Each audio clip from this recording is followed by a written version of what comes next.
¿Me ven algo? ¿Ven la presentación?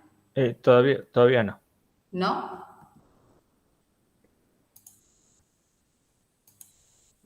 Presentar toda mi pantalla. ¿Está como PowerPoint? Sí, Sí. Sí, lo veo. Sí. Presenta la pantalla completa. Sí, a mí me pasa... Ahora, ahí está. y de ahí lo paso ahí. Perfecto. ¿Ahí ven todo? Sí, se ve perfecto. Bien. Buenas tardes, mi nombre es Natalia Valladares, yo soy diseñadora de iluminación y pertenezco al Departamento de Luminotecnia, Luz y Visión. Bueno, doy clases en la carrera de diseño y iluminación en la parte de, en la asignatura de cuarto año, en la parte de iluminación de interiores y la iluminación de exteriores y de los talleres respectivos de estas materias. Y bueno, en este caso voy a dar los factores humanos en la iluminación, que viene a ser la primera clase para los chicos de ingeniería eléctrica y los chicos de ingeniería civil. Bueno, acá la presentación la hicimos con el doctor Luis Isolio. Bueno, los objetivos que puse para la clase era que ustedes traten de comprender el funcionamiento del sistema visual en un ambiente iluminado, conocer los efectos visuales y no visuales de la iluminación centrada en el ser humano o iluminación integrada, que le llaman, identificar las tareas visuales y las molestias visuales que se pueden presentar en un ambiente iluminado. Bueno, cuando hablamos, digamos, de factores humanos, digamos, en la iluminación, tenemos que tener en cuenta que nosotros ya en un medio ambiente nosotros interactuamos. Entonces, una persona, por ejemplo, como en la foto, que está mirando esas obras, mira, digamos, hay un proceso visual donde, digamos, la imagen se proyecta en la retina y esto es interpretado, digamos, por el cerebro, y el cerebro, digamos, nosotros, digamos, le damos un significado a cada cosa que vemos.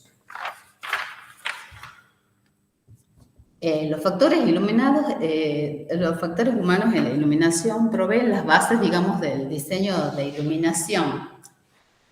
La cantidad de luz, el espectro adecuado, la distribución luminosa, según la aplicación, etcétera, son todas cosas que tenemos en cuenta, digamos, cuando se hace un diseño de iluminación. Y también lo que interesa es la respuesta de las personas en cuanto a la percepción, la eficiencia, digamos, de las tareas que realizan, su comportamiento y también el impacto, digamos, de esta iluminación en su salud.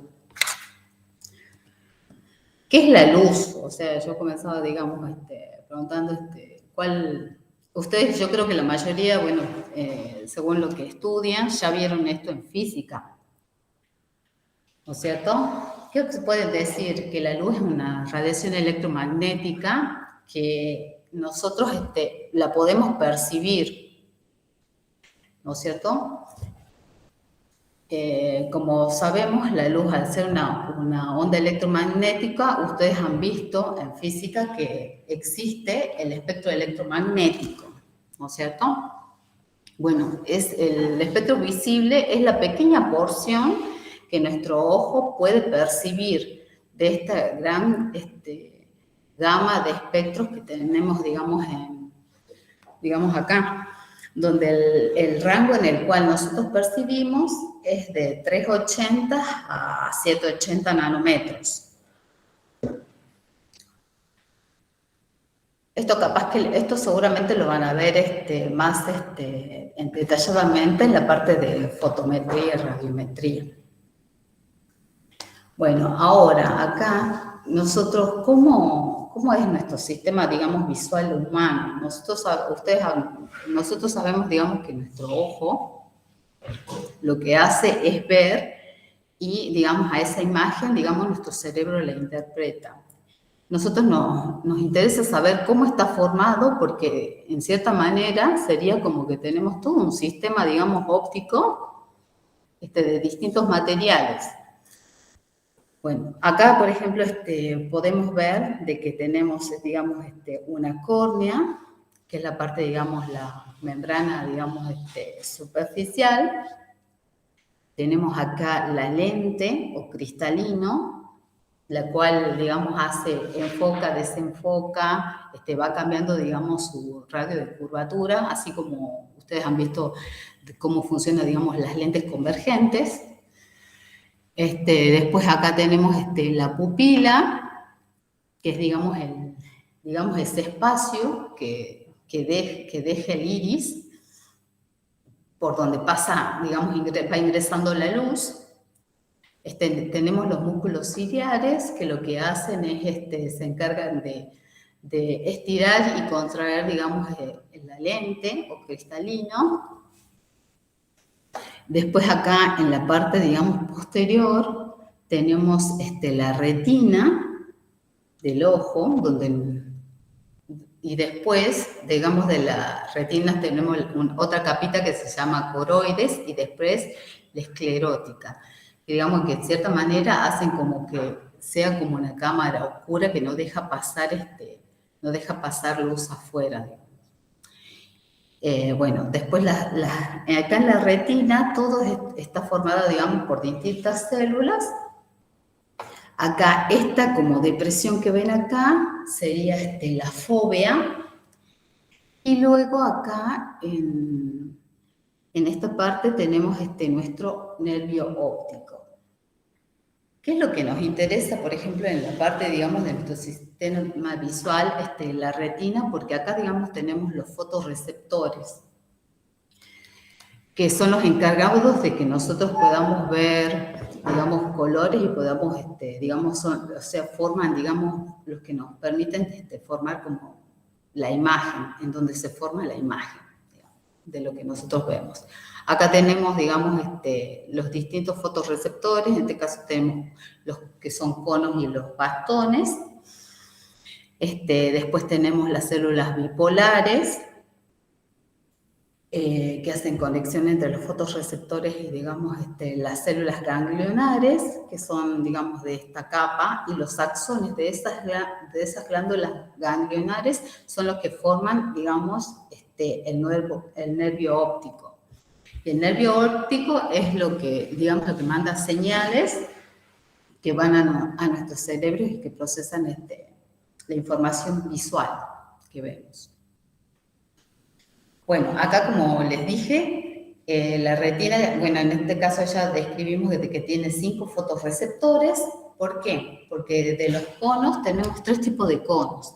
Tenemos conos que le llaman largos, medianos y cortos. Eso hace referencia a la longitud de onda a la cual ellos son sensibles. Y los bastones, y por último las células ganglionares intrínsecamente fotosensibles, que digamos es el 5.º fotorreceptor y el último que fue descubierto en el 2005.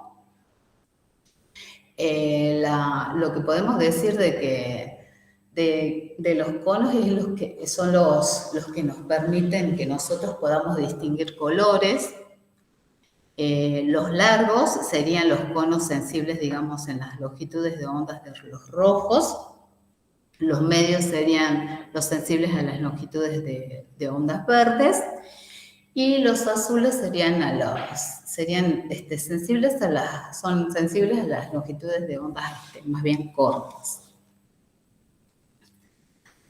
Ahora, en la retina, digamos, la densidad de estos fotorreceptores no está distribuida, digamos, de manera uniforme, sino que va cambiando digamos, en la retina, ¿cierto?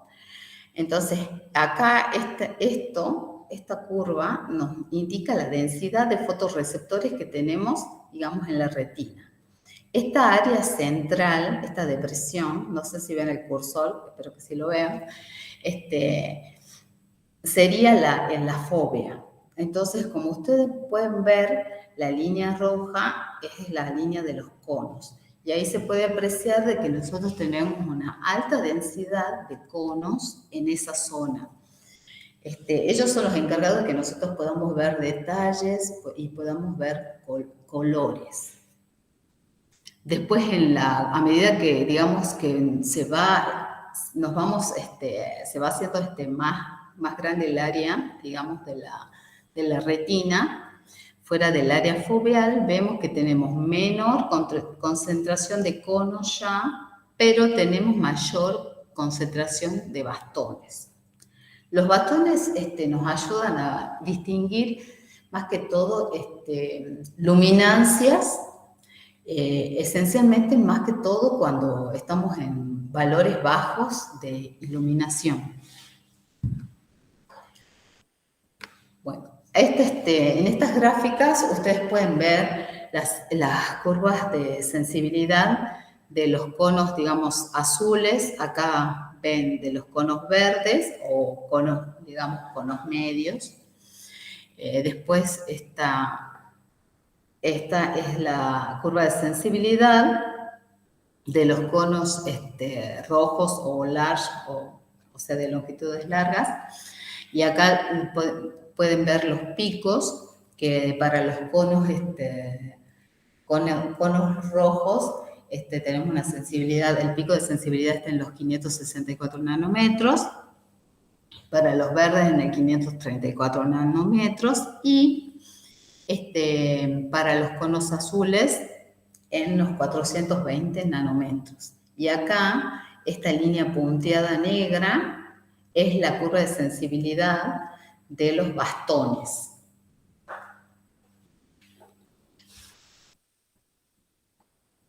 Bueno, esto como dijimos, digamos,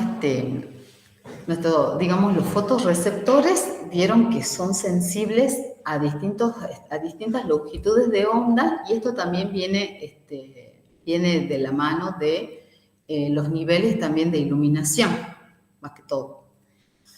Entonces, por ejemplo, la visión escotópica, donde nosotros solamente tenemos funcionando los bastones, nosotros no podemos percibir colores.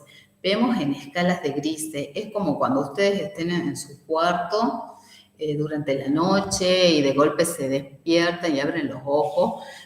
Ustedes no perciben colores si está todo oscuro. Solamente ven como grises, negros y nada más, en escala de grises. En la visión mesópica, acá están actuando los conos, digamos, y bastones, que sería un ejemplo en los niveles del alumbrado público. Después la otra visión, la visión fotópica, que es cuando tenemos más que todo visión de conos, donde ya percibimos perfectamente los colores y vemos las imágenes bien nítidas.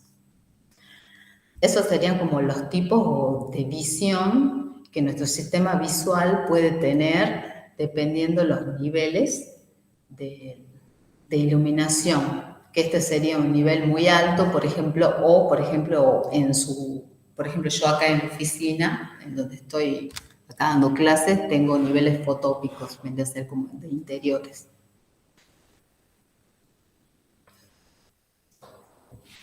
Ahora, como vieron, nosotros tenemos estos fotorreceptores.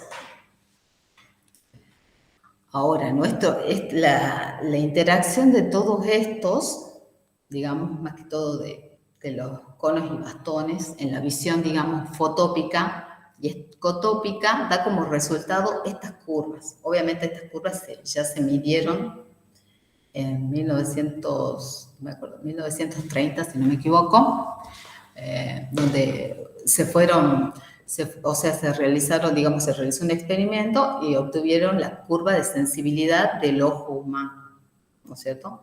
Donde esta curva, la A, que vendría a ser la línea llena, es la curva de sensibilidad de nuestro ojo para niveles fotópicos, o sea, como niveles altos de iluminación, como 0 el día, o acá, como yo le decía, o un espacio, digamos, bien iluminado de interiores, por ejemplo, durante la noche, son niveles fotógrafos. Y después acá en líneas de trazo tenemos la curva de sensibilidad espectral para niveles ecotópicos, que era lo que decían, que serían más o menos como la luz de luna llena, por ejemplo. O sea, durante la noche, sin luz artificial, nuestro ojo tendría esta curva y donde están dominando el fotorreceptor dominante serían los bastones. Y en los fotópicos serían los conos. Ahora, también habíamos hablado de que había otro fotorreceptor que fue descubierto hace poco, que son las células ganglionares intrínsecamente fotosensibles, que estas están ubicadas en esta parte posterior, digamos, de la retina. Como dijimos, nosotros tenemos, digamos, los fotorreceptores, bueno, tenemos células bipolares, horizontales, amacrinas, y después tenemos las células ganglionares.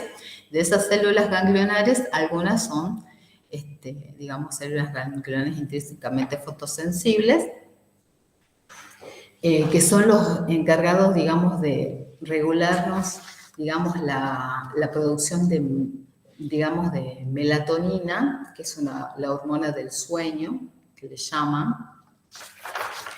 que eso ya vamos a ver más adelante, pero lo importante es que ustedes sepan de que está, digamos, ubicado en la parte posterior.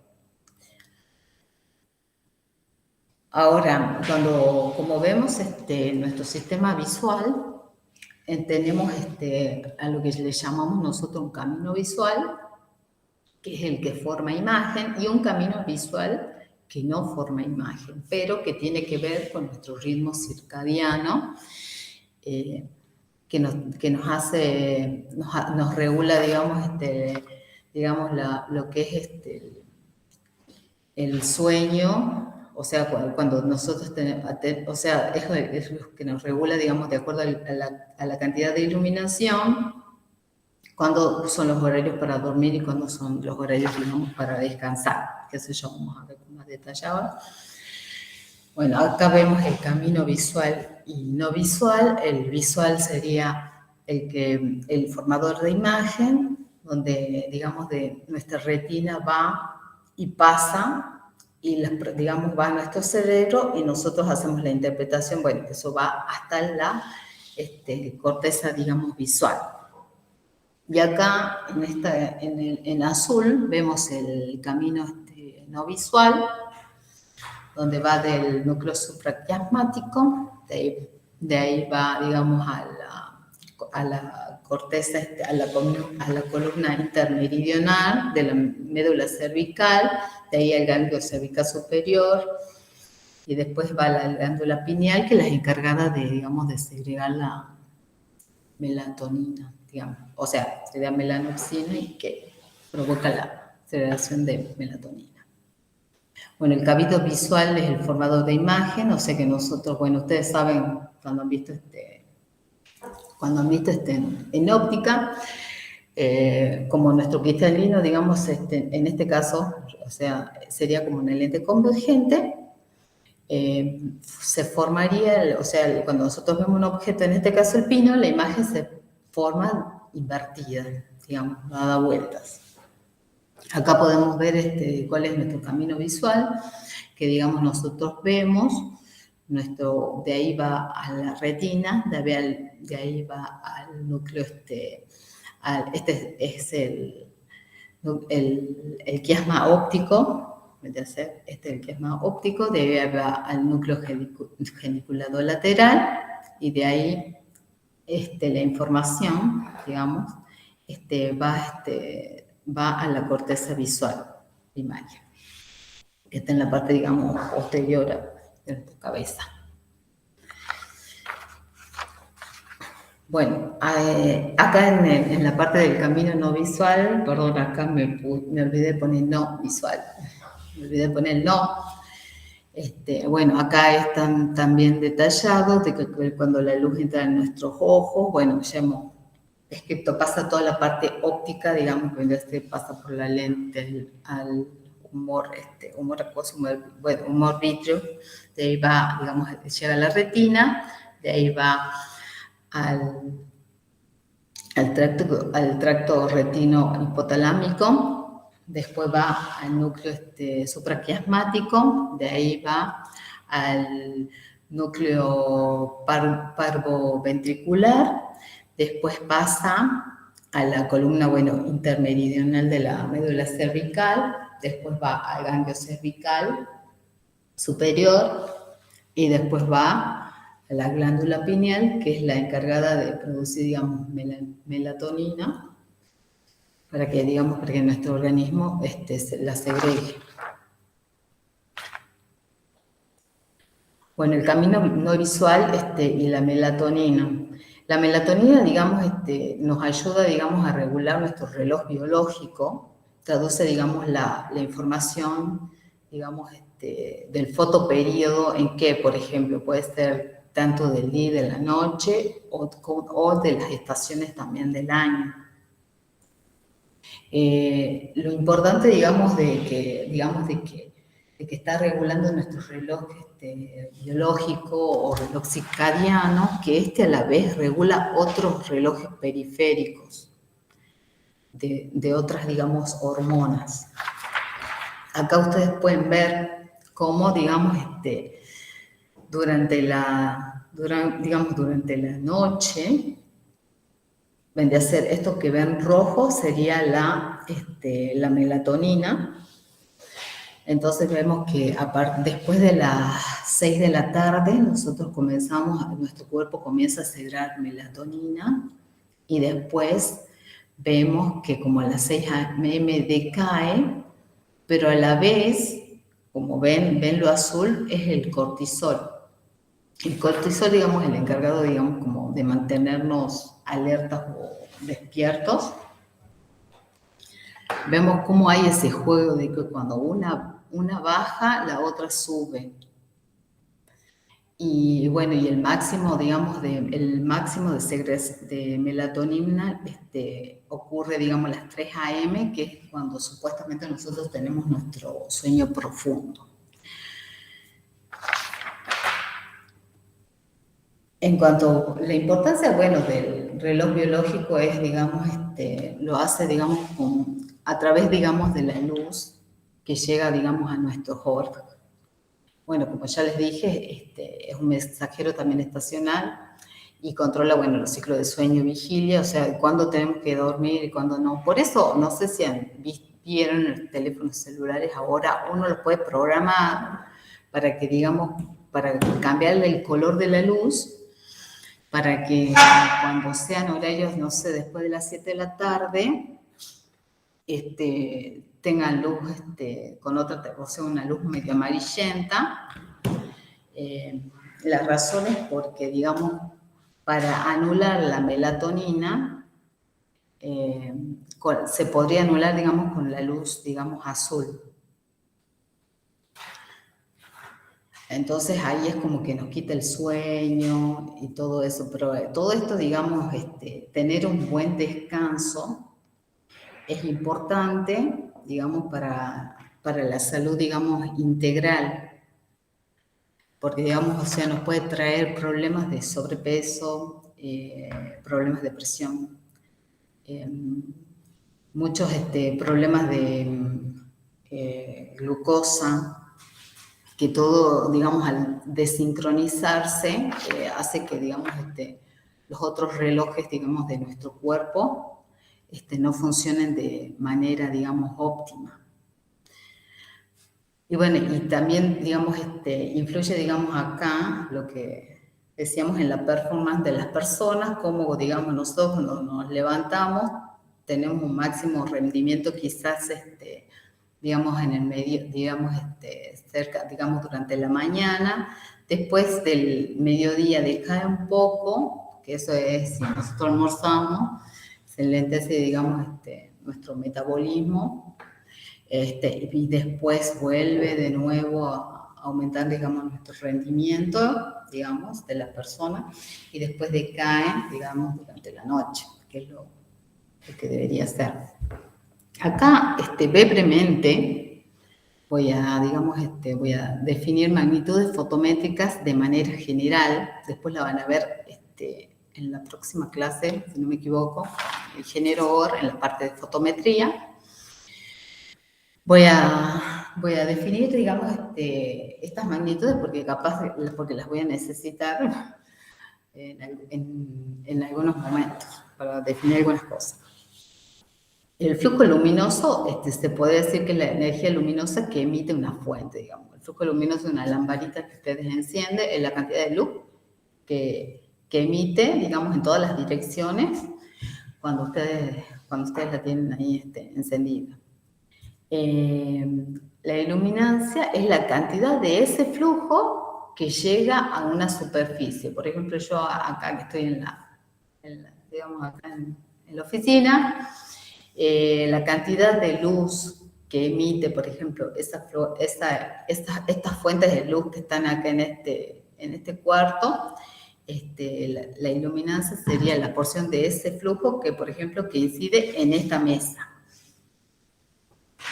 Y la luminancia es la luz que, digamos, que refleja de una superficie y que llega a nuestros ojos. La luminancia es lo que nosotros percibimos, es cada cosa que ustedes ven, lo ven porque les llega algo que, como vieron en física, la reflexión de la luz. Bueno, parte se absorbe, parte se transmite y parte se refleja. Bueno, lo que me refleja es lo que me llega a los ojos, o sea, lo que nosotros percibimos son luminancias, digamos. Es lo que percibe mi ojo, ¿no? Y bueno, las unidades de la luminancia es candela sobre metro cuadrado.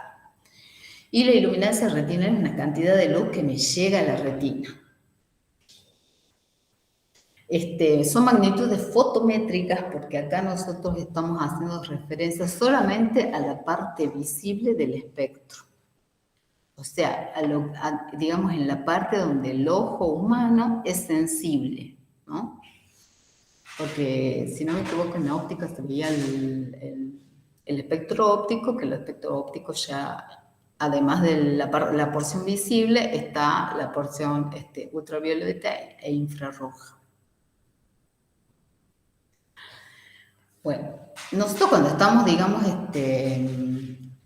estamos en un ambiente iluminado, por ejemplo, este mecanismo de adaptación. El mecanismo de adaptación es, por ejemplo, el que ocurre cuando ustedes van de un lugar muy iluminado a un lugar de baja iluminación, o cuando pasa al revés, cuando van de un lugar poco iluminado a un lugar de mayor iluminación. ¿Qué ocurre en ese paso? Nosotros hace rato vimos de que, de acuerdo a los niveles de iluminación, tenemos en juego distintos fotorreceptores. Y ustedes, ¿qué también se sabe? De que esta adaptación se da, digamos, cambio en el diámetro pupilar, de que lo que hace la pupila es achicarse con mayores niveles de iluminación y hacerse más grande con menores niveles de iluminación. Es como que se abre más para que entre luz. El diámetro pupilar, bueno, varía de 1.5 a 8 milímetros. Y hay un cambio de sistema de fotorreceptores, que es lo que vimos hace rato, por eso que les decía de que los fotorreceptores, digamos, están en juego unos u otros dependiendo el nivel de iluminación, y esto conlleva a un cambio de concentración de los fotopigmentos, digamos, de los fotorreceptores, y los cambios neural, digamos, que modifican, digamos, la sensibilidad, o sea, si veo o no veo, cuál es la señal que me llega. Para niveles, estos serían los órdenes de magnitud de luminancia por ejemplo, un papel blanco visto bajo la luz de las estrellas sería como un nivel mesópico, pero quizás si fuese otra cosa sería más bien escotópico, que eso es lo que vemos los tipos de visión.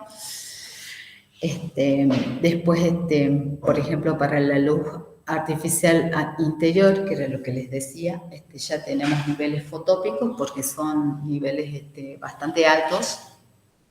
Generalmente se considera que un nivel es fotópico a partir de las 3 candelas sobre metros cuadrados. Hay otros que consideran que es a 10 metros candelas sobre metro cuadrado, pero ahí está, digamos, los niveles en ese, digamos, rango se manejan entre si es fotópico o si es mesópico. Y bueno, y el escotópico sería, como les decía, la luz, digamos, el umbral absoluto entre que veo y no veo nada, digamos, puedo ver y no puedo ver.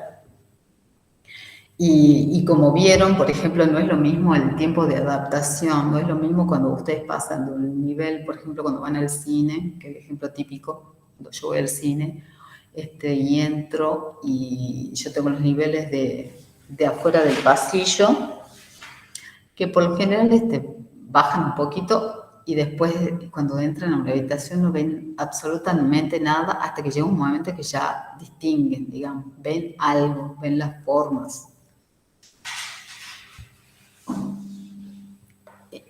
Bueno, y acá se evidencia, digamos, la necesidad, digamos, digamos, del mecanismo de adaptación ante los cambios de iluminación. Eso, por ejemplo, cuando pasan de niveles, por ejemplo, cuando paso de acá, del pasillo, un pasillo del exterior y después me voy al interior, no les da la impresión que es como que al principio ven poco y después es como que se les va adaptando y y comienzan a ver mejor, pero hasta eso pasa un tiempo. La adaptación, el tipo de adaptación digamos, a niveles bajos de iluminación es mucho más, lleva mucho más tiempo que cuando yo paso de un nivel bajo a un nivel alto de iluminación. Es como que es casi automático. Y digamos, en este mecanismo de adaptación, ¿qué pasa? Bueno, lo que ya dijimos, hay como un resumen tabla resumen, que hay cambios en el diámetro pupilar, que lleva fracciones, digamos, de segundos y minutos, y que los órdenes de magnitud son de un orden más o menos. Después el cambio en los sistemas de fotorreceptores, que puede ver que el tiempo que lleva hasta 40 minutos, que es el cambio, digamos, de conos a bastones o de bastones a conos, depende de cómo sea. Bueno, y esto viene de la mano con el cambio de la concentración de los fotopigmentos y bueno, y el cambio de la respuesta neuronal. Y bueno, lo que ya vimos de que, digamos, el cono, digamos, funciona en niveles de iluminación alto, pero tiene baja sensibilidad, que me permite la discriminación de colores. También me permite ver detalles y que en el rango, digamos, el tipo de visiones, tengo visión fotópica. Después, mientras que el bastón digamos, funciona en niveles bajos de iluminación, la sensibilidad es alta, la discriminación de colores no me permite. Puedo ver resolución a grandes rasgos, o sea, se pueden ver objetos, todo, pero no se pueden ver detalles, digamos, y generalmente estoy en el rango escotópico. Y el mesópico sería cuando tenemos ambos, tanto bastones como conos, interactuando. Bueno, acá ya ven la curva, digamos, las curvas de sensibilidades, como ven, por eso son más sensibles, digamos, los bastones, ¿ven? La curva de sensibilidad es mucho más alta que para la visión fotópica, que es esta. Y acá pueden ver cómo es digamos, la curva de sensibilidad espectral, digamos, en el rango mesópico, donde hay que, digamos, va cambiando de acuerdo a la luminancia, digamos, de adaptación, o sea, los niveles de iluminación que se tengan en ese espacio. Ven cómo se va corriendo. Esta es la curva de sensibilidad espectral fotópica, o sea, a niveles altos que ve nuestro ojo, y a medida que la luminancia va bajando, va cambiando, y vemos que tenemos curvas de sensibilidad mesópicas diferentes hasta que llegamos a la curva de sensibilidad escotópica a niveles que, como vieron, los conos los bastones son más sensibles, es un poco más alto. La máxima sensibilidad en la visión fotópica se da en los 555 y en la escotópica en los 505 nanómetros. Vamos hablando. Bueno, acá lo que se puede ver eran todas las curvas de sensibilidades espectrales de todos los fotorreceptores. En este caso, se dibujaron, digamos, todos juntos. Acá vemos, digamos, los M, que vendrían a ser como los conos verdes, digamos. Acá los L, que vendrían a ser los conos rojos, llamados conos rojos large, o vendrían a ser largos, sensibles a las, digamos, longitudes de ondas largas, y los conos azules o conos que son sensibles a longitudes de ondas más bien cortas. Y aquí vemos la curva de sensibilidad el R es de los bastones. Y esta otra I es de las células ganglionares intrínsecamente fotosensibles, que vendría a ser los que son encargados digamos, de percibir, digamos, cuando perciben la luz, regulan nuestro reloj biológico. Y bueno, y acá se pueden ver, un corte de la retina, donde tenemos conos, bastones, ven que son flaquitos larguitos. Los nombres de cono y bastón hacen referencia por la forma que tienen estos fotorreceptores.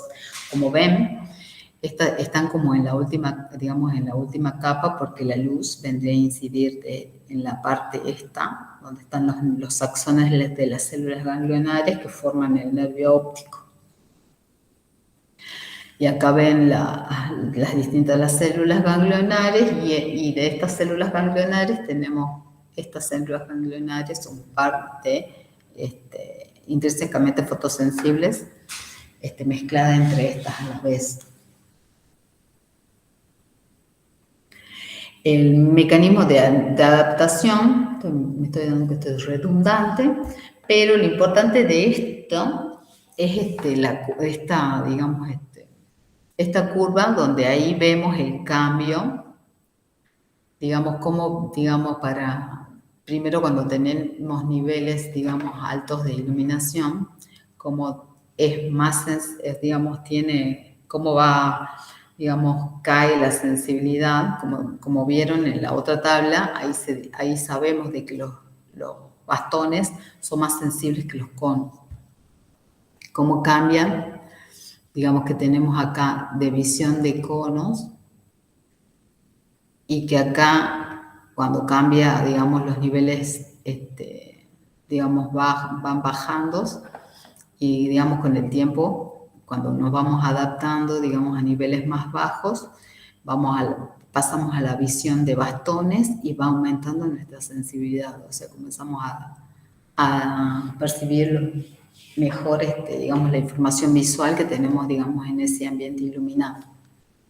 Eso es lo importante de esa curva, digamos, el cambio que hay de los fotorreceptores. Y bueno, el mecanismo de la visión de acomodación, que es cuando vemos un objeto cerca o lejano, lo que cambia acá es la curvatura, digamos, de nuestra lente o cristalino, que para objetos lejanos, digamos, los músculos ciliares serían como que la alargan a la lente y para visión cercana, estos se contraen haciendo, digamos, lo que hacen es como que digamos, se contrae la lente, se ensancha para dar una curvatura para poder ver, digamos, un objeto, digamos, de visión cercana. Y bueno, y acá lo que se puede ver, digamos, es como un corte donde se ve, digamos, acá, digamos, como tenemos nuestra córnea, acá se vería la iris, acá tenemos nuestro cristalino, aquí está el músculo ciliar y los ligamentos, estos del músculo ciliar que sostienen y que van variando, digamos, la curvatura de la lente o cristalino, de acuerdo a cuando vemos de lejos o los objetos, de acuerdo a la distancia a la cual vemos los objetos. Eso sería. Este mecanismo de acomodación, digamos, va cambiando con la edad. Digamos, con la edad, digamos, nuestros sistemas visuales se va deteriorando un poco, deja de ser tan flexible. Por ejemplo, yo soy miope, yo no veo de lejos. Yo uso lente para ver de lejos, pero los uso permanentes. Pero ahora yo que he notado, yo ahora, para ver de cerca, yo antes podía tranquilamente leer algo así, con los lentes puestos, podía acomodar un poco, y ahora me doy cuenta que me está costando horrores acomodar, que para leer de cerca directamente lo que hago, ya me saco los lentes. Antes eso era más flexible cuando era joven, ¿no? Entonces, pero ahora, digamos, con la edad, eso, digamos, llega un momento que necesitan, no sé, los lentes para leer cerca. No sé.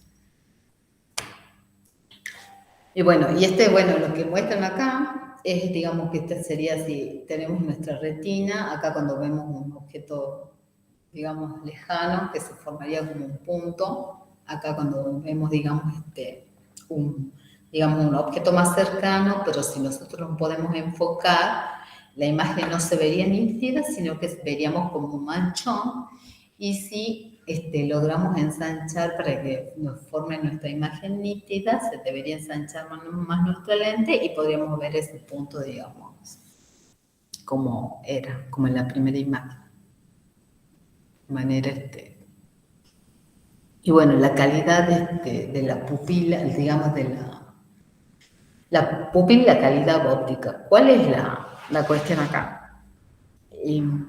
Así como han visto en óptica, cuando han visto la parte de óptica en física, ustedes han visto que acá siempre se hacían las suposiciones, que eran rayos paraxiales y todo lo demás, pero ustedes saben de que en realidad, por ejemplo, cuando tenemos lentes delgadas, hay aberración, ¿no es cierto? Y esta aberración se produce particularmente cuando tenemos acá estas, digamos, más que todo en esta curvatura, porque en las partes, digamos, en los extremos de las lentes, se comía, o sea, cuando los rayos se refractan, no se refractan y no convergen al mismo punto. Y entonces aparece lo que se llaman aberraciones. Bueno, esto lo mismo es lo que hace, digamos, nos ayuda a la pupila en cierta manera, más allá de que nos permita, digamos, regular la cantidad de luz que entra en nuestro ojo. Una de las principales cosas es de que al achicarse un poco, nos permite, digamos, ver una imagen, digamos, más nítida cuando se va achicando, porque estaríamos como dejando que los rayos, digamos, más centrales entren a nuestro ojo y eso disminuye, digamos, la aberración óptica. Y esto es lo que se muestra, por ejemplo, las aberraciones que ocurren, por ejemplo, que se midieron, por ejemplo, para una persona joven, para que vea un punto luminoso, ¿ven? Se ve de esta manera, ¿ven? Súper nítido. Cuando una persona es mayor, que es por eso también pasa, que yo les decía, ya no podemos regular tanto las cosas, y ya ven más bien una mancha. ya no se ve, digamos, nítidamente.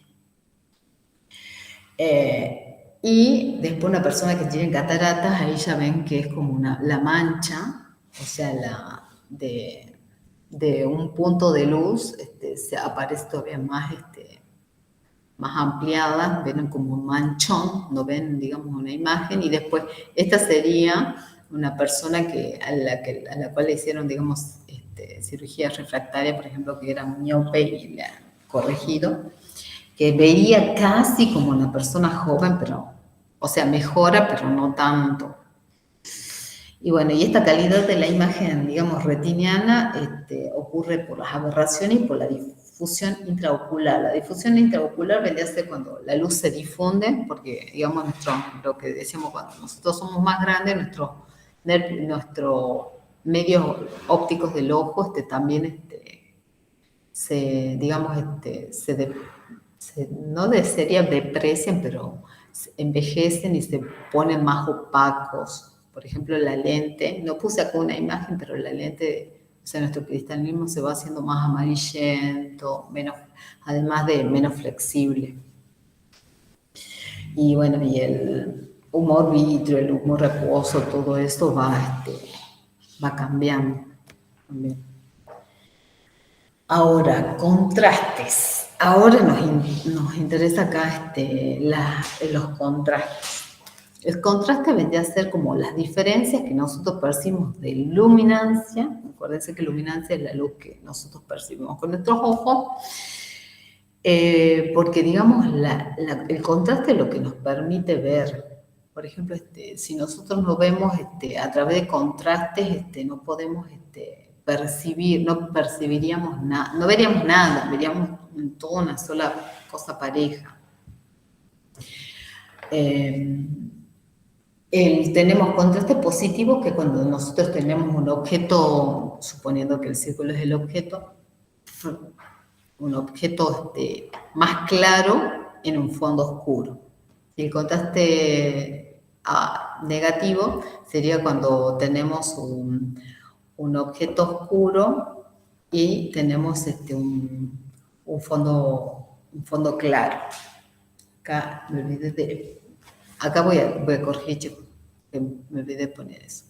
Entonces, el contraste se calcularía como la luminancia del objeto menos la luminancia de fondo sobre la luminancia de fondo. Es una forma de calcularlo. Esto lo doy porque esto es importante porque capaz que lo vean en la parte de iluminación vial, más que todo. Cuando ven la parte de iluminación de calles, es importante, digamos, los contrastes en que veo o no veo un objeto sobre la carretera. Bueno, pero en línea general el concepto también es importante en cuanto al contraste es lo que nos permite ver o no ver un objeto. Es como, por ejemplo, lo puse acá, bueno, en la imagen, pero vieron el camaleón, por ejemplo, que se camufla, entonces que yo lo veo o se confunde en la naturaleza, como digamos, en ese caso un medio de supervivencia. El camaleón no quiera que se pueda distinguir, digamos, en su medio ambiente. Acá el contraste de luminancia, que es lo importante, como ven acá, vemos una imagen con poco contraste. Entonces, ¿qué veo? No tengo mucha variación entre los valores de luminancia de unos objetos y de otros. En cambio, esta otra imagen, que sería de alto contraste, tengo muchas diferencias desde los colores claros hasta los más oscuros que puedo ver. Lo que hace rato decía, lo de la difusión ocular, es que la luz, cuando, digamos, incide en nuestro ojo, digamos, en nuestro sistema, se comienza a difundir, es decir, de que al chocar, digamos, acá tendríamos nuestro humor vítreo, comienza, digamos, a chocar con el humor vítreo y parte se refleja y se va difundiendo. Entonces yo no se me forma una imagen nítida, sino que a la vez la imagen va a tener lo que le llaman, se me forma como una luminancia de velo en mi retina, que me quita un poco de nitidez en la imagen en la cual veo.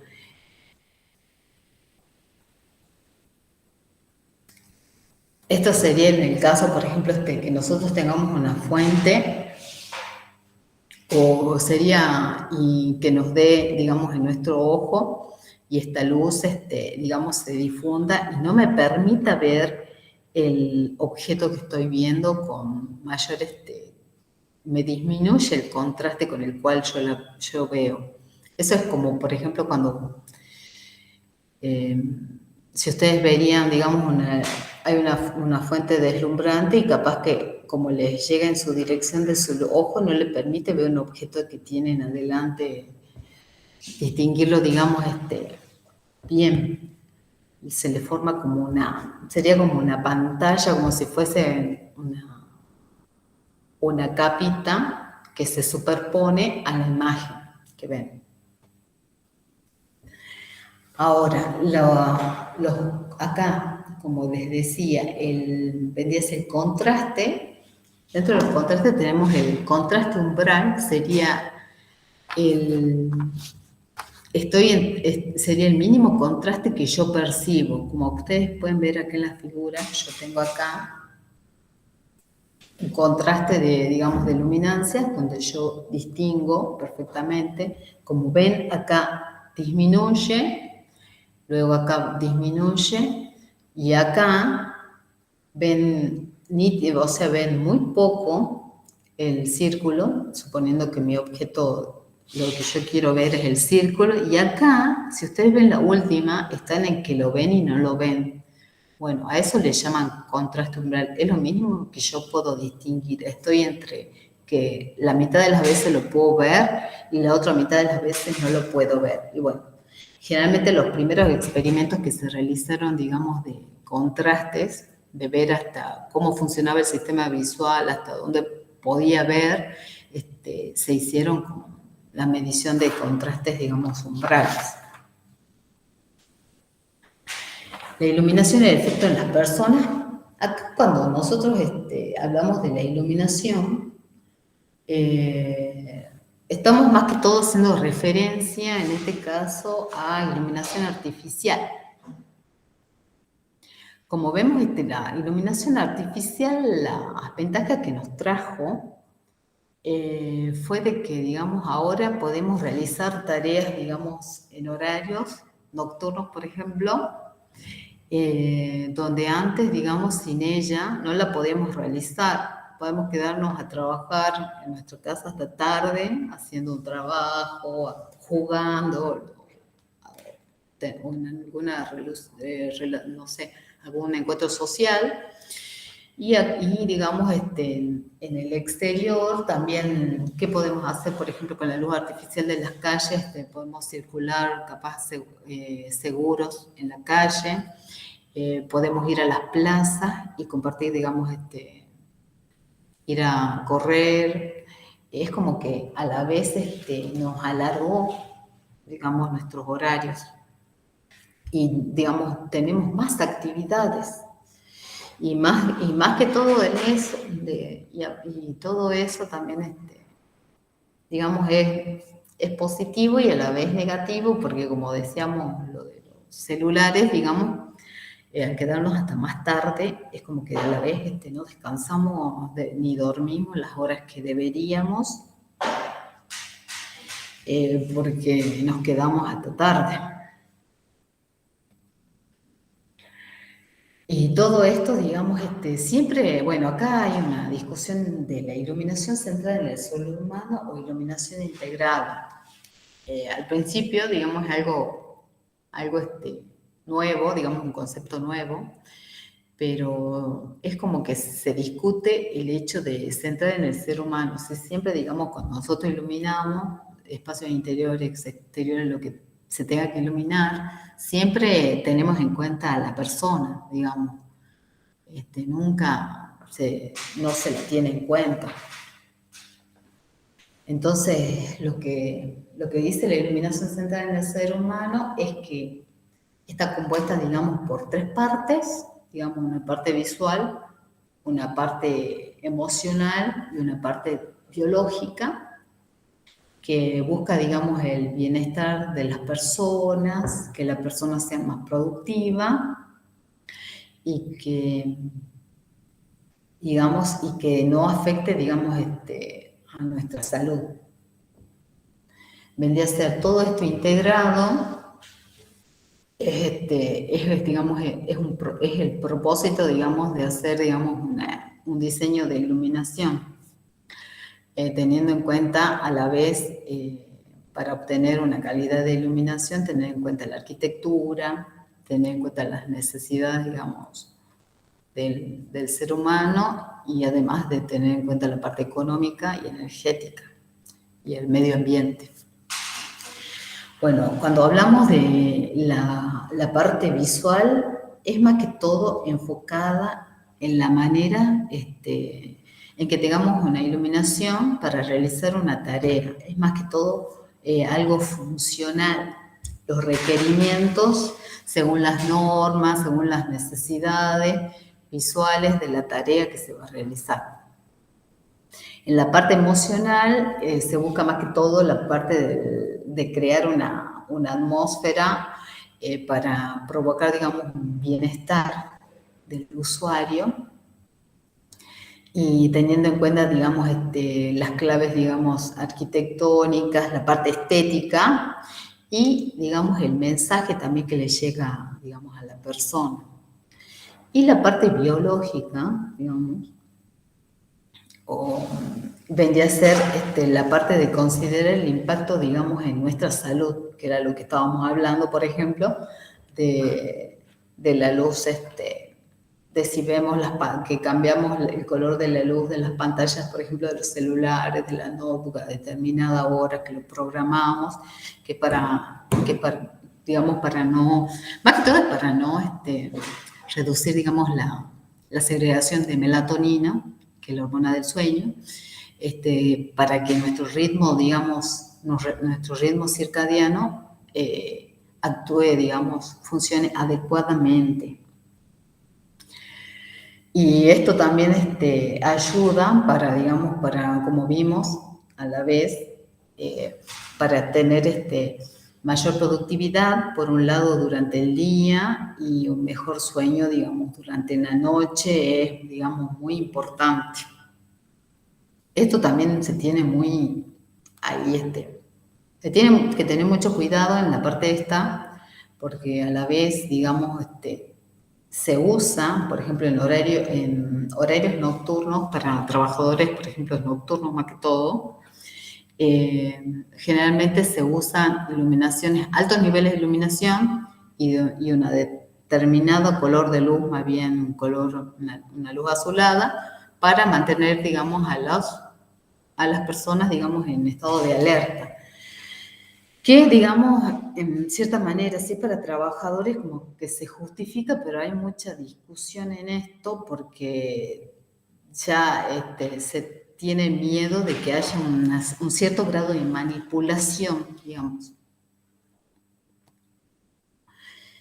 Y bueno, y eso era, por ejemplo, lo que se tiene en cuenta, digamos, lo de la iluminación centrada en el ser humano, más que todo los efectos, digamos, de la producción de melatonina, donde, digamos, ahora lo que se busca es tratar de que poder tener una iluminación dinámica, donde podamos cambiar los colores de la luz, dependiendo del colores del día. No sé si han visto, durante el día, nosotros en determinados horarios tenemos determinado color de luz que nos da la luz natural del sol, y así van cambiando, digamos, al amanecer tenemos un determinado color de luz, al mediodía tenemos otro, y bueno, y lo que se sabe es que, digamos, nosotros biológicamente estamos preparados para, digamos, para la luz diurna.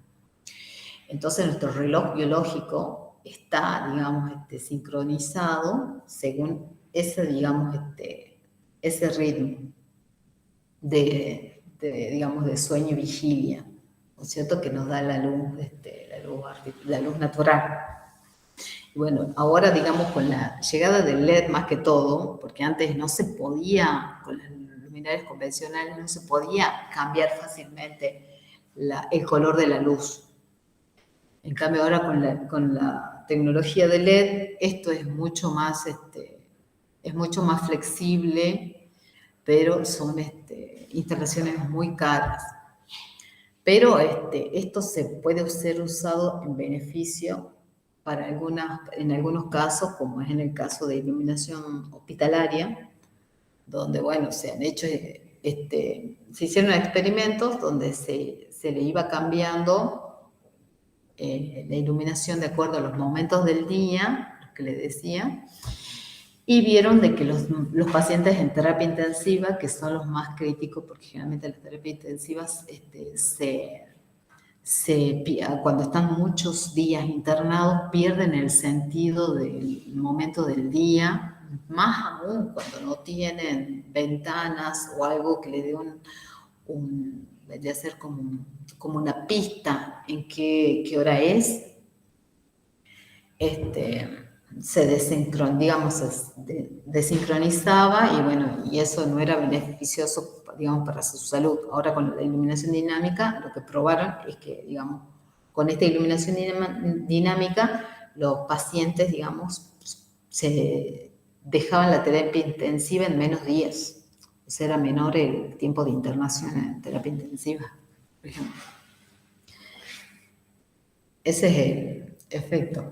Y bueno, y cuando ustedes tengan que analizar tareas visuales, ya sea en interior o en exteriores, en este caso puse 2 fotos de interiores, por ejemplo, en el caso de una oficina, o acá en el caso de una industria o un laboratorio.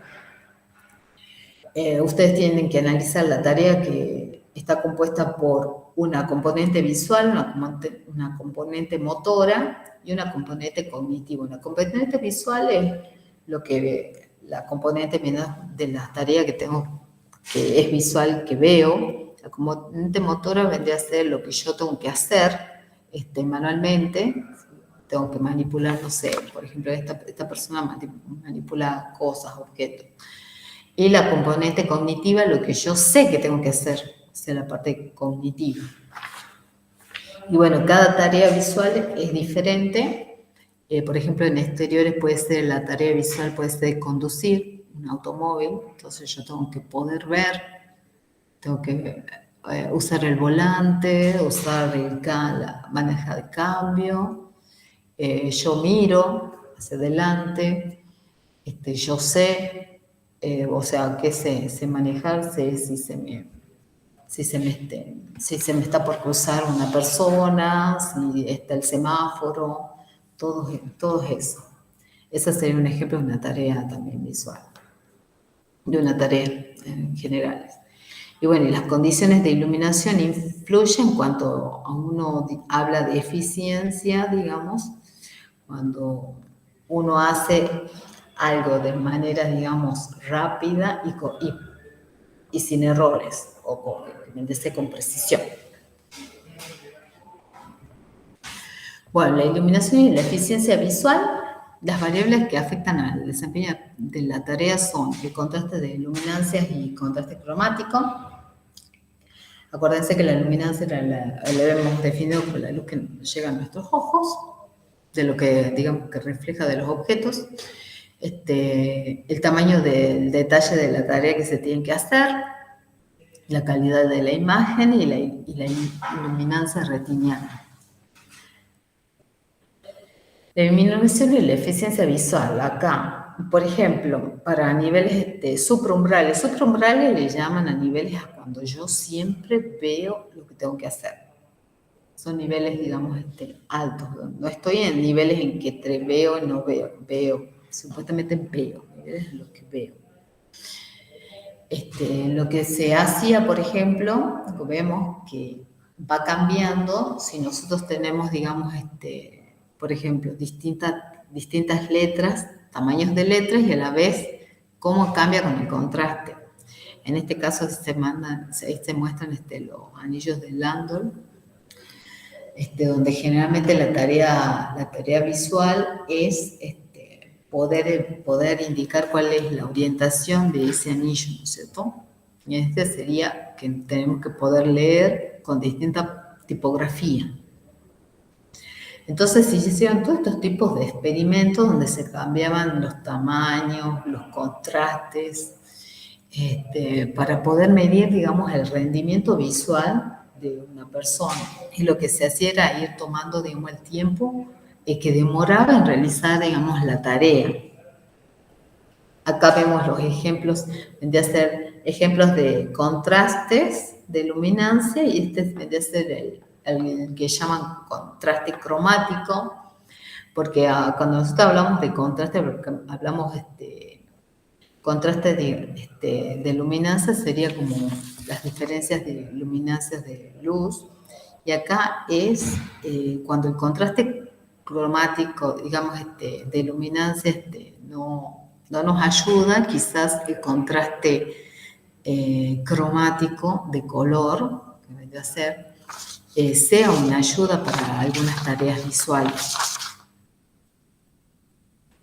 Este es el ejemplo, por ejemplo, esta es una pintura muy conocida de Monet, que es de unas amapolas que cuando ven la imagen ahí, que distinguen, ven la imagen, ven los árboles, se ve el césped, se ve una señora, se ven niños, se ven las nubes. O sea, ustedes tienen ahí información visual en niveles de luminancia, o sea, en escalas de grises. Pero ven, ¿qué sería? Un pasto y nada más, ¿no es cierto? Que si ven, digamos, en esta imagen, ahí ven, digamos, cuando ustedes ven los colores, acá ya ven, tenemos contrastes, digamos, cromáticos, ahí ya distinguen, por ejemplo, las amapolas. Esas eran, digamos, en este cuadro, habían flores de amapolas que, digamos, si uno las ve, digamos, en niveles de luminancia, no las distingue, pero que en el caso digamos, de acá cuando vemos en colores, se pueden distinguir ahí, sí se pueden distinguir, digamos, las flores. El contraste cromático es muy importante cuando el contraste, digamos, de luminancias es bajo.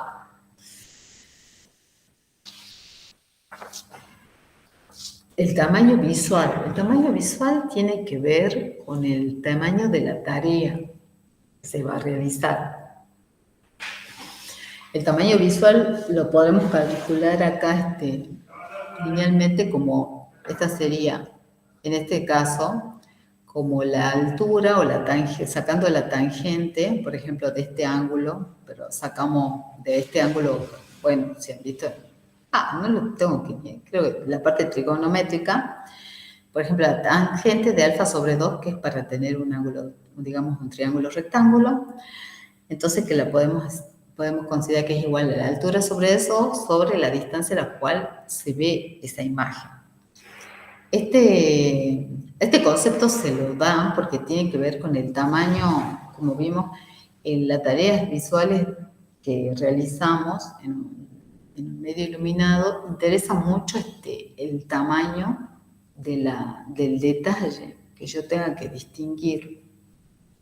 No es lo mismo que yo tenga que trabajar, por ejemplo, en un taller de maniobras o en una playa de maniobra de un depósito, a que tengan que trabajar en un laboratorio donde se monten piezas electrónicas, por ejemplo.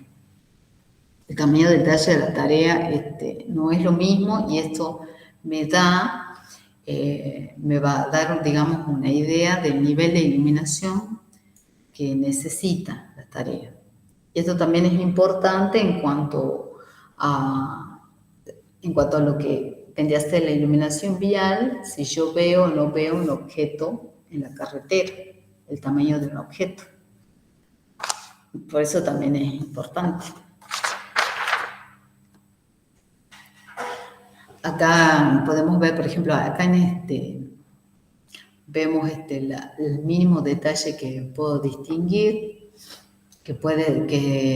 nos determina, digamos, podemos hablar de la agudeza visual de una persona, que es uno sobre la resolución, digamos, que, por ejemplo, cuando vamos a un oftalmólogo, generalmente cuando nos atan para que distingamos acá las letras, realmente nos piden de que tengamos una agudeza visual de 20 sobre 20, sería lo normal.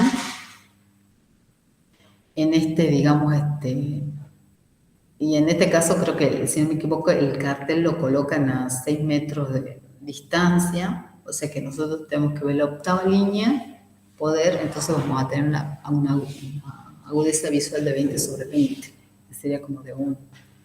Y bueno, esta era otra tarea visual que era de discriminación, donde tenían que avisar, o sea, cuál era la orientación, digamos, de la apertura del anillo.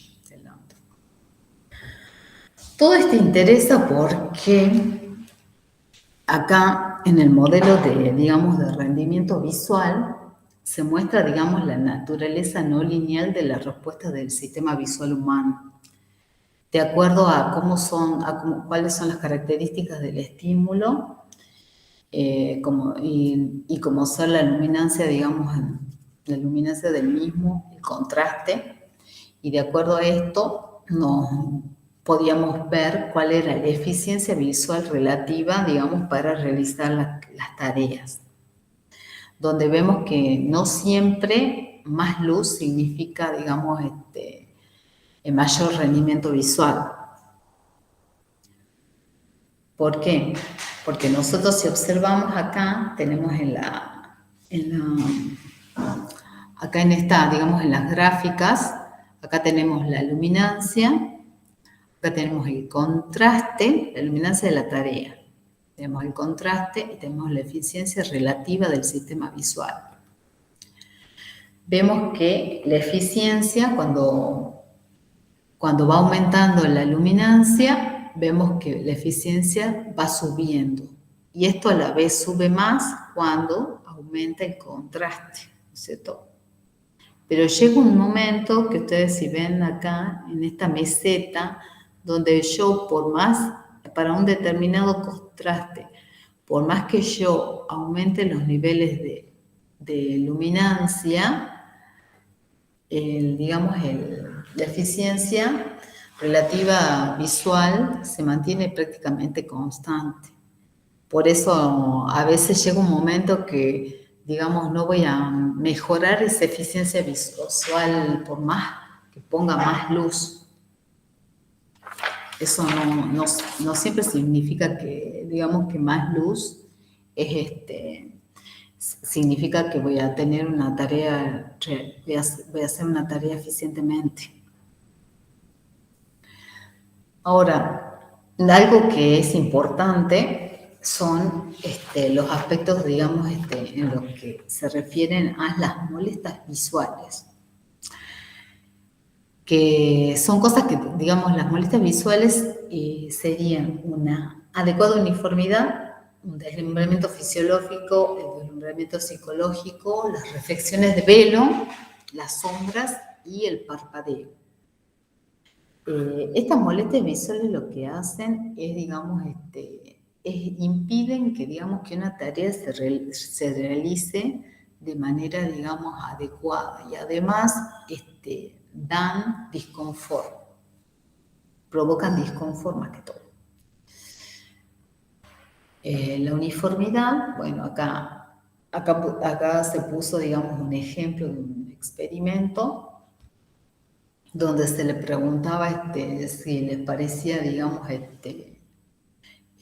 confortable o no para una determinada uniformidad, teniendo en cuenta, digamos, digamos, el radio de luminancia, o sea, la diferencia que había entre el papel y en este caso era una pantalla y un papel. Entonces daba, digamos, de que una uniformidad, digamos, de 15, no tenía que ser mayor a 15, porque si no, así crecía demasiado el disconfort de las personas, digamos, al realizar, digamos, esta tarea. Y esto, por ejemplo, es un caso que yo le puse de una iluminación, digamos, uniforme en el caso de cuando hablamos de uniformidad de alumbrado vial, donde acá, en este caso, tendríamos una iluminación más bien uniforme y acá tendríamos poca uniformidad, porque acá vendríamos como que tenemos luz y sombras, que digamos, el problema de la falta de uniformidad es que en los lugares oscuros o sombras se puedan ocultar objetos, personas, etcétera, que cuando ustedes pasen, digamos, conduciendo, no puedan verse, no sean visibles y que puede provocar ya sea una situación, un accidente de tránsito, Natalia, entre otras cosas. Sí, la uniformidad, no sé si veremos en detalle la definición, pero sí, básicamente sería la relación entre el nivel mínimo de yo, iluminancia a un determinado plano y el nivel máximo. ¿Sería ese el mismo eh, concepto en esta parte o no tiene nada que ver? es similar, sí, sí, Bien, sí, sería así. Porque, digamos, esto también es aplicado, digamos, la otra definición de uniformidad estaba más dada ese experimento en base a si es aceptable o no aceptable, pero no, o sea, si causaba disconfort o no bien, digamos, a los operarios para una tarea visual en interiores. Yo acá les mostraba más en exteriores porque sé que después lo van a ver con detalle, porque hay uniformidad, como vos decís, diferencia entre mínimos y máximos, y también hay entre mínimos y medio. bien, sí, Por eso, perfecto. sí. Bien, gracias. Yo era para ejemplificar, capaz que le hice más que No, está todo bien, para... está bien. Tenías esa duda, no, pero Claro, está bien el concepto, sí. sí, porque el otro era como un experimento que se hizo en interiores y esto era más un ejemplo de exteriores.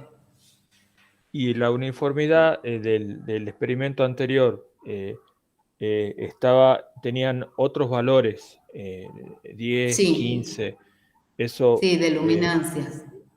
luminancias. Bien, Sí, perfecto. las diferencias, o sea, el radio, Bien, la diferencia entre el papel y la pantalla, en este caso. bien, de acuerdo, de acuerdo. Sí. Y también acá lo que también damos, las relaciones de luminancia recomendadas, digamos, la norma IRAN ADL J2005, donde ellos, digamos, dan niveles de uniformidad en relación a la tarea en sí respecto al entorno inmediato.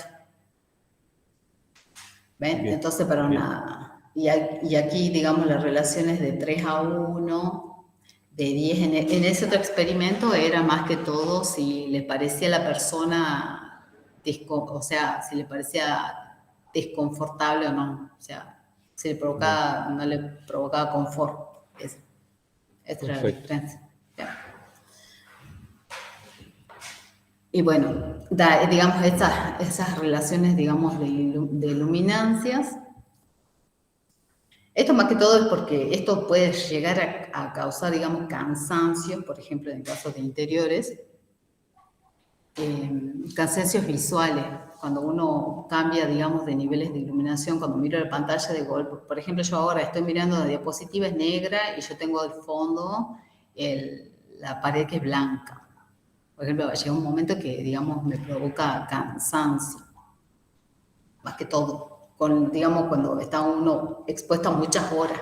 Y esto es importante y más que todo cuando ustedes, digamos, se hace algo en un lugar donde las personas permanecen muchas horas en ese espacio, como trabajadores de oficina, este, que es lo más teatro. Y en cuanto al deslumbramiento, que el deslumbramiento, digamos, tenemos temas de elemento fisiológico y psicológico, que puede, digamos, el fisiológico es el que digamos, le llaman deslumbramiento incapacitante, es el que, digamos, dejamos de ver, que el ejemplo más patente lo tienen cuando ustedes manejan un auto o van en una carretera y de golpe se cruzan con un auto que va en sentido opuesto y que de golpe dejan de ver que eso, digamos, que eso ocurre, digamos, porque se provoca esa, digamos, difusión intraocular y la luz, digamos, se desparrama en todas las direcciones dentro, digamos, de nuestro sistema óptico dentro del ojo, que no nos permite en ese momento ver. Y, digamos, y esto en un sistema, digamos, de iluminación generalmente es, cuando uno hace una instalación de iluminación, digamos, no es aceptable, digamos. Después el psicológico, que era lo que también les decía, de que cuando tengo una fuente de luz, por ejemplo, acá que estoy sentada y tengo varias luminarias en la oficina, que capaz que yo estoy mirando la pantalla acá trabajando todo el tiempo, pero capaz que con el correr de las horas, si hay una determinada cantidad o intensidad de luz en la dirección de mi ojo, digamos, que con el tiempo me provoque cansancio visual.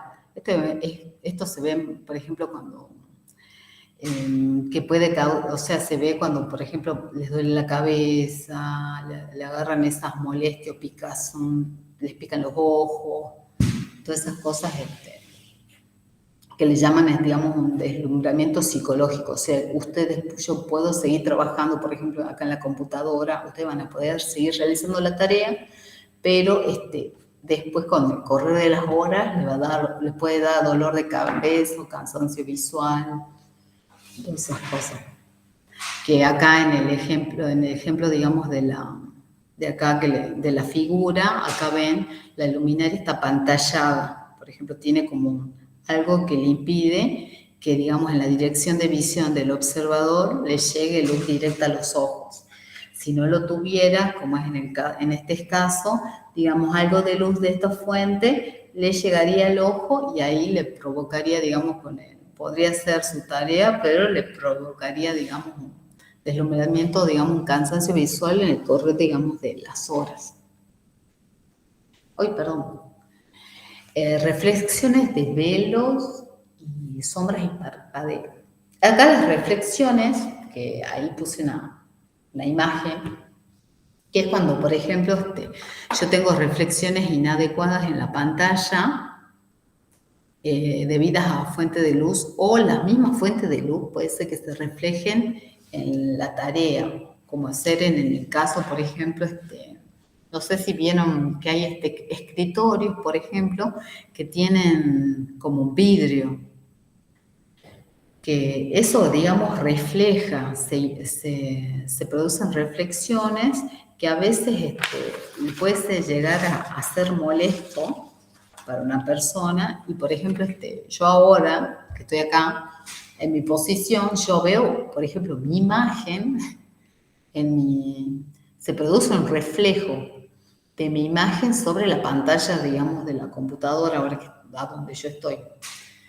Digamos, eso, digamos, eso es molesto, porque es como que yo no veo completamente, digamos, o cuando ustedes, creo que con el teléfono pasa a veces, que a veces no ven, los tienen que cambiar la dirección para que esas reflexiones no ocurran, porque, digamos, molestan para realizar las tareas visuales.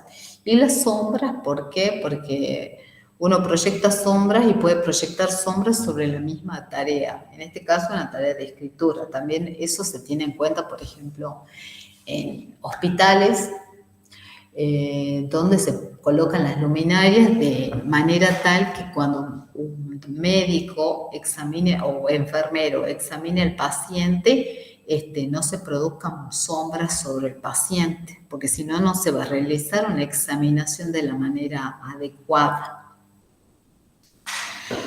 Y acá el parpadeo no puse en ejemplo, pero sería como el flicker, por ejemplo, cuando tienen, ahora, bueno, con algunas fuentes de luminarias de LED por ahí ocurren de que están con flicker, ese parpadeo, cuando se prende y se apaga la fuente de luz, por ejemplo, que eso también ocurría, por ejemplo, en las luminarias con lámparas fluorescentes, que a veces están, que se prenden y se apagan, te produce ese flicker. Bueno, ese flicker, capaz que en el momento no me moleste, pero con el transcurso, digamos, de las horas, llega a ser molesto, digamos, me va a provocar. En cuanto acá, en líneas generales, digamos, para realizar digamos, una tarea visual, se tiene en cuenta, por ejemplo, el rendimiento, que vendría a ser la velocidad media para detectar, bueno, en este caso serían dígitos, dependiendo a distintos niveles, digamos, de iluminancia en este caso, y el confort es más que todo, más algo como subjetivo de si una persona considera o no confortable, digamos, determinada iluminación. O sea, conjugando estas dos cosas, el rendimiento y el confort, cuando una persona realiza una tarea, es que se tienen en cuenta, digamos, tienen en cuenta las normas para determinar los niveles de iluminación de tareas. Acá no está, pero por ejemplo, para tareas de lectura, escritura, cuando se realiza un experimento, bueno, se realizó hace mucho, estos experimentos por lo general se hicieron en el siglo pasado, a principios en 1940, a partir de esa fecha. Lo que se determinó es que el nivel necesario para hacer la tarea, digamos, de escritura y lectura con un rendimiento donde una persona podía, digamos, hacerlo correctamente, era necesario solamente 150 lux. Pero, ¿qué pasaba? Cuando le preguntaban a esa persona si le parecía adecuada o confortable la iluminación, no le parecía adecuada. Decían más niveles de iluminación. Por eso, por ejemplo, se determinó, ellos decían que a partir de 300 les parecía más confortable. Entonces, lo que hicieron las normas en ese entonces fue poner 500 lux, por ejemplo, para tareas de oficina, lo que es escritura y lectura, y listo. ¿Para qué? Para que la persona pueda hacer, digamos, hacer las tareas de manera adecuada, rápidamente, digamos, eficazmente, y que les resulte confortable, digamos. Y General, bueno, sí. disculpe, ¿seguimos bajo esos estudios, digamos? ¿No hay nada nuevo en este sentido? No hay nada en cuanto a lo que se refiere a niveles, ¿no? A lo que es niveles. Lo que más se está estudiando ahora, que eso me imagino que van a ver en interiores, es lo que vendría a ser con la temperatura de color. Que yo aquí no hablé mucho, hablé solamente de luz azulada y luz amarillenta, porque todavía no tienen el concepto de temperatura de color, que yo me imagino que lo van a tener ahora cuando vean fotometría y después fuentes. Sí, así Bien, es. bien. El año pasado lo vimos de esa manera. Claro, por eso yo no toqué tanto, pero es por ese hecho. Como esta es la introducción, digamos, es más la parte de visión, pero igual en cuanto a temperatura y color, el rendimiento, el color de luz, el rendimiento de las tareas, o sea, nunca se encontraron grandes diferencias según la temperatura de color, ¿no? No así con el confort, o sea, con el confort, si le gusta o no, de acuerdo al color de luz, digamos, de las tareas. Pero sí, no hay nada nuevo en cuanto a eso. Lo que ahora es nuevo es esta parte, digamos, de temperatura de color y de rendimiento de color de la fuente de luz.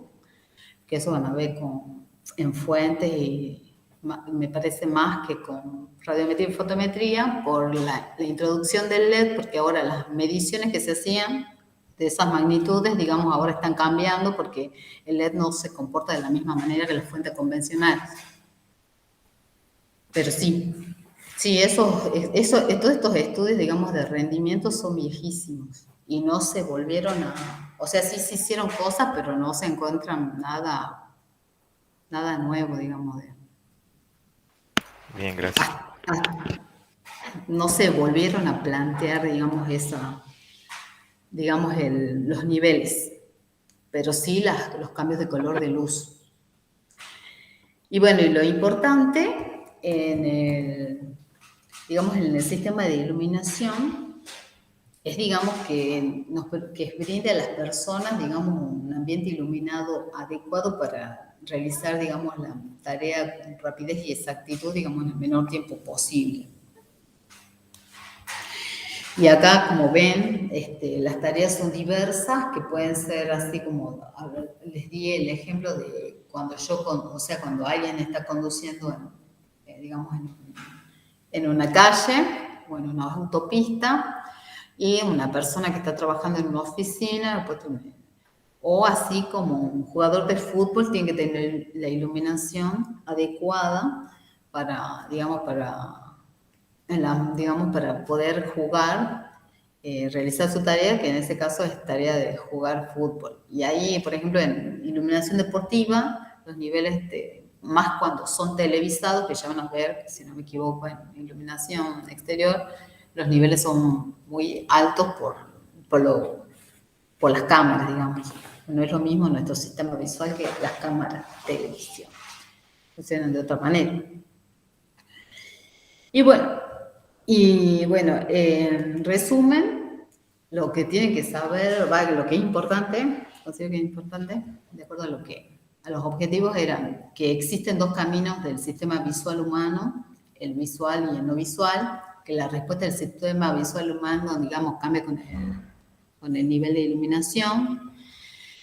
Los fotorreceptores que tenemos en la retina son los conos SML, que vendría a ser, que son sensibles a corta, mediana, larga y longitud de onda. Los bastones, que son sensibles a bajos niveles de iluminación. Y las células ganglionares intrínsecamente fotosensibles, que son las encargadas de producir, digamos, de que nuestro ritmo circadiano funcione correctamente produciendo melatonina.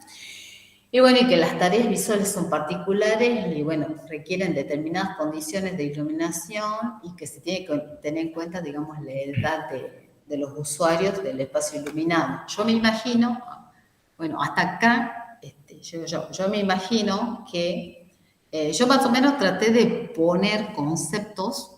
O sea, lo que tienen que saber lo del sistema visual, que tenemos, digamos, la respuesta de nuestro sistema visual es B de lambda, digamos, en niveles fotópicos, y B' de lambda en niveles escotópicos, que son niveles bajos de iluminación. Eso es muy importante, y que seguramente ahora lo van a ver en fotometría el jueves. Ahí van a ver bien las magnitudes fotométricas y radiométricas. Yo definí algunas acá, pero así a grandes rasgos, más que todo porque las necesitaba para definir contraste. Y es muy importante acá, la existencia de los fotorreceptores, que son los encargados, digamos, de que nosotros veamos y veamos los conos los responsables en que veamos nítidamente y de colores, los bastones que nosotros tengamos visión a grandes rasgos, obviamente no con detalle, pero en niveles de grises, que ocurre en niveles escotópicos, o sea, en niveles muy bajos de iluminación.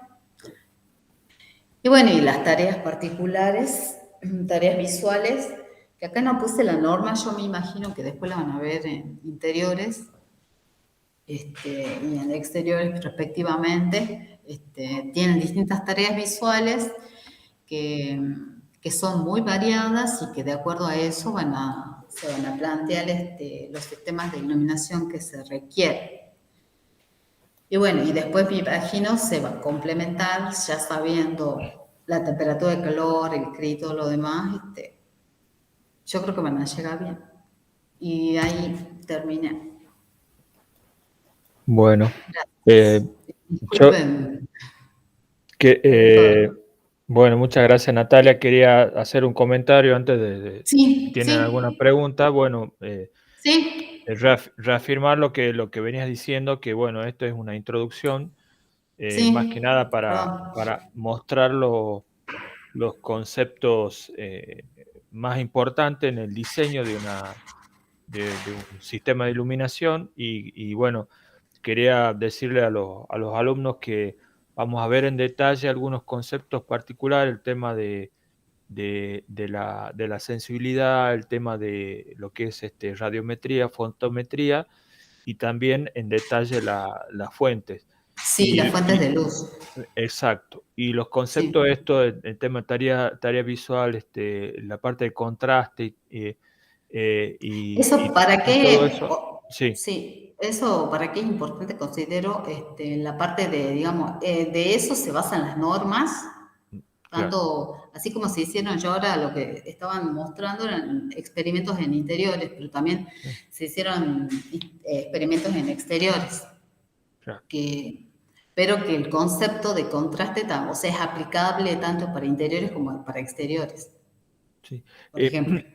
Es importante, son importantes estos conceptos porque, bueno, a veces me toca a mí en el ámbito privado a veces decir cuánto la iluminancia media, el nivel de iluminación en lux, que vos ya lo vamos a ver en detalle la clase que Sí, viene, pero como que se centra mucho en el nivel medio de iluminación y no tanto en cómo hacer la tarea, eh, o sea, el tipo de tarea, los contrastes. Entonces, bueno, son muy importantes estos conceptos y, bueno, eh, entiendo que se van a ir reafirmando a lo largo de estas clases y, bueno, dejar de lado, si bien los niveles de iluminación uno va a la norma, a la ley de higiene y seguridad sí, de acá de Argentina, y sí. uno solo ve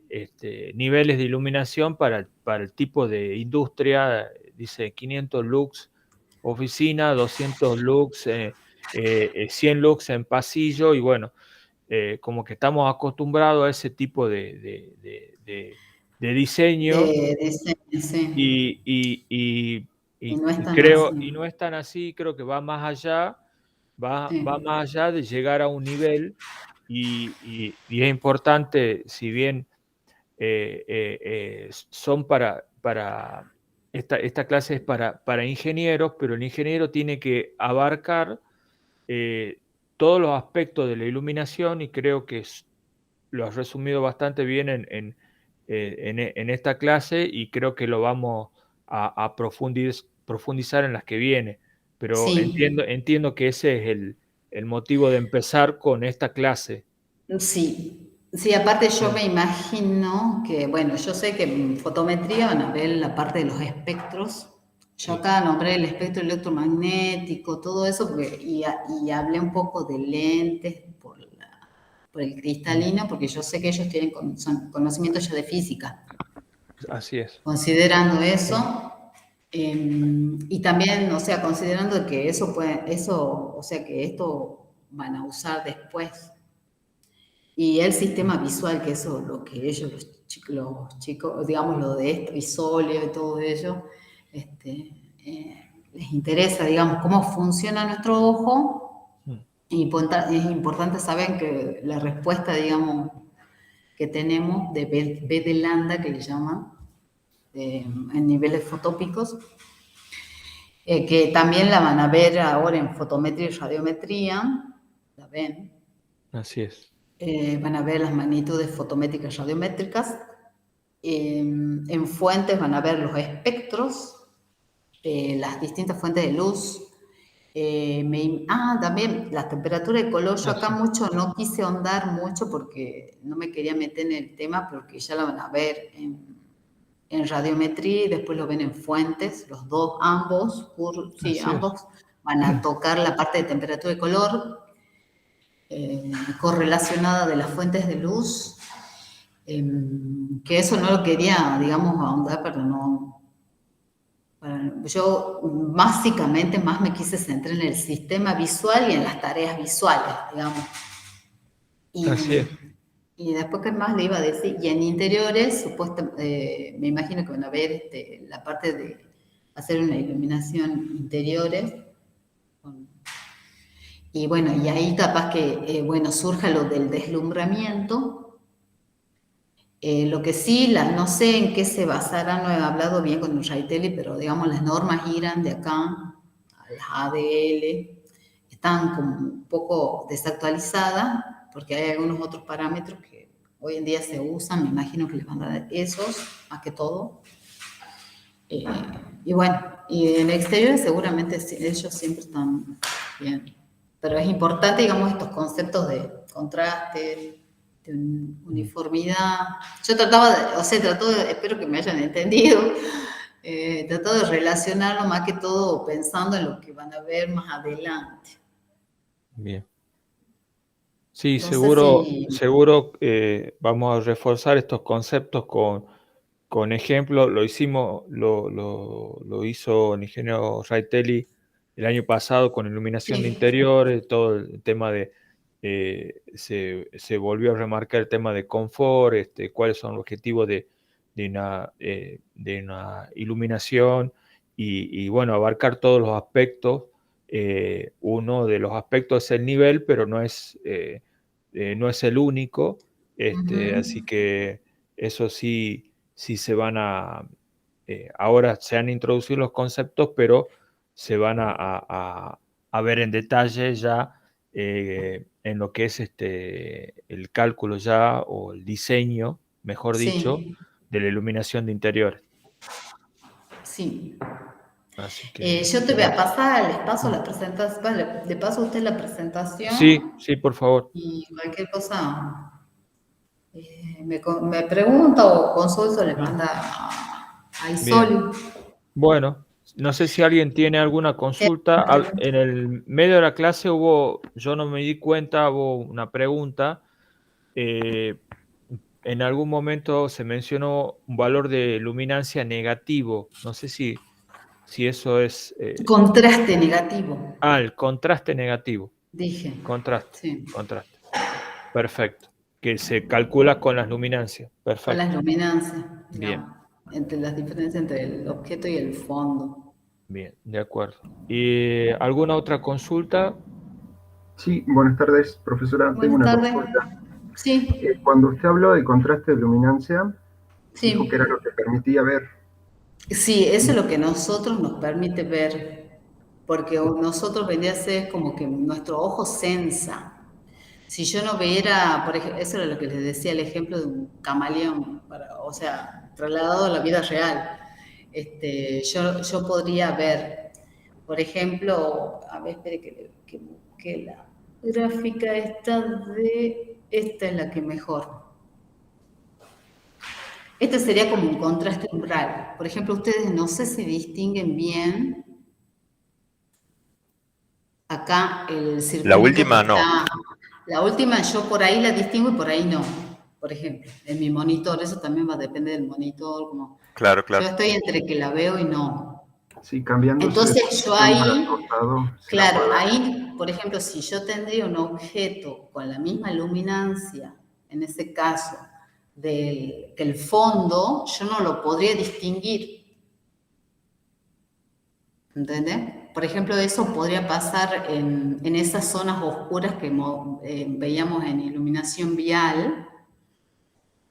También pasa eso, de que si el objeto está ahí en la oscuridad y capaz que se confunde con, digamos, el contraste es muy bajo, que yo capaz que ni lo distinga. Capaz que hay diferencia, pero es mínima.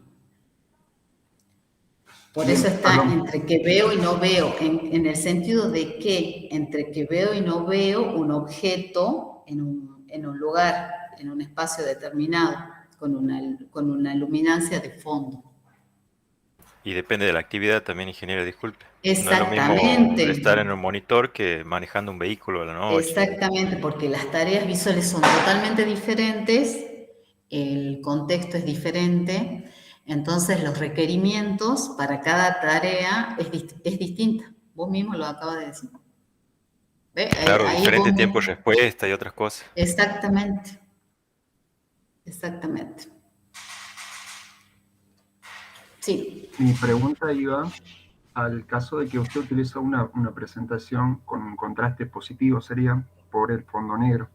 Ay, en esa, chicos, hay una que yo me he tipeado mal en una, porque una es, ya le muestro, este sería negativo. Negativo se dice porque digamos, el objeto es oscuro y el fondo es blanco.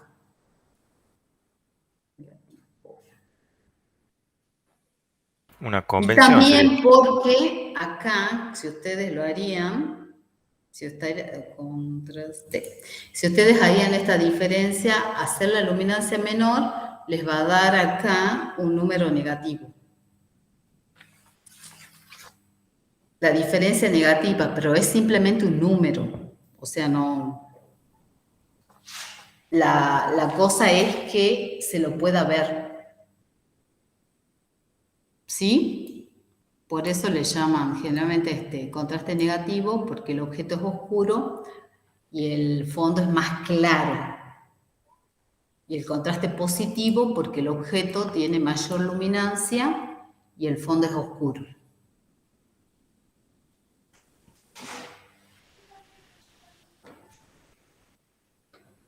¿Ha quedado más claro? Yo he tipeado mal ahí. ¿Se entiende? Oh, Sí, perdón. ¿Se entiende, Mauro? Sí, se entiende. Bien. Ustedes se han quedado con la fórmula. Sí. Por eso han quedado, es negativo. No, igual en una diapositiva, cuando estaba explicando el concepto de mecanismo de adaptación, Sí. son 3 gráficas que compara. Y en la parte de arriba vi que Sí. tenía valores de luminancia negativo. A ver, espere. No, era la diapositiva 24 creo que es. 24. 829. No, Sí, estos son órdenes de magnitud, perdón. Es que gráfico de mi jefe, que esos serían como órdenes de magnitud. Claro. claro, Claro. entonces me A parece la raro. menos 2, a la menos 2, a la menos 4, a la menos 10, a la menos 6. Exactamente. Sí, exactamente. Sí, yo le dije, yo también le he cuestionado esta gráfica y yo la puse igual. Pero sí, Perfecto. serían órdenes de magnitud. Sí, habría que buscar otra manera de expresarlo para que quede más claro. Porque a mí también ahora que ustedes me hacen la pregunta, yo también me había confundido. Cuando era en mi época de estudiantes también. Porque da la impresión que dice luminancia, pero en realidad serían los órdenes de magnitud de la luminancia. Acá les voy a poner órdenes de magnitud, cosa que quede más claro, ¿ah? Muy bien. Claro, igual el sol medio débil ahí con 8 candelas sobre metro cuadrado, pero bueno. Ay, es Sí, sí, que sí. sí, no, esto está 8, no, 8 candelas no, serían a las 8, 10 a las 8, Claro, exacto. sí. No, es que no, es real. Es re alto el nivel, digamos, nivel diurno puede tener más de 100.000, bueno, hablando de lux, ¿no? Esto es luminancia, lo otro es iluminancia. Sí. Ahí está. Bueno, ¿alguna otra consulta? Sí, Por mí tengo otra no. consulta. Sí, Sí, Mauro. Como le preguntaba hace rato, usted sí. utilizó una presentación de fondo oscuro. Para evitarme la molestia visual de después de cambiar la diapositiva, ¿sería Sí. mejor utilizar un contraste negativo para hacer presentaciones? Y para presentaciones depende. Para mí es lo de la presentación, sí. O sea, para mí sería más fácil un contraste positivo, por ejemplo. Pero esto ha sido cuestión de gusto. Ah, perfecto. Cuestión de Bien, gusto. bien. Bueno, gracias. Bien. Bueno, ¿alguna otra consulta?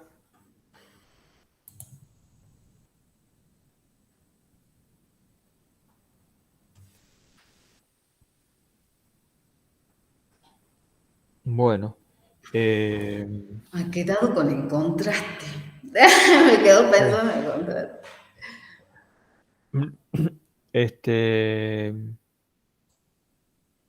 lo que habíamos acordado o por lo menos lo que ofreció el ingeniero Raitelli es después si nos podrías pasar tres preguntas como que resuman, Los apunten conceptos. a los conceptos principales, no tanto en lo que después vamos a ver en detalle, sino lo propio No, los de de lo ahora. visual.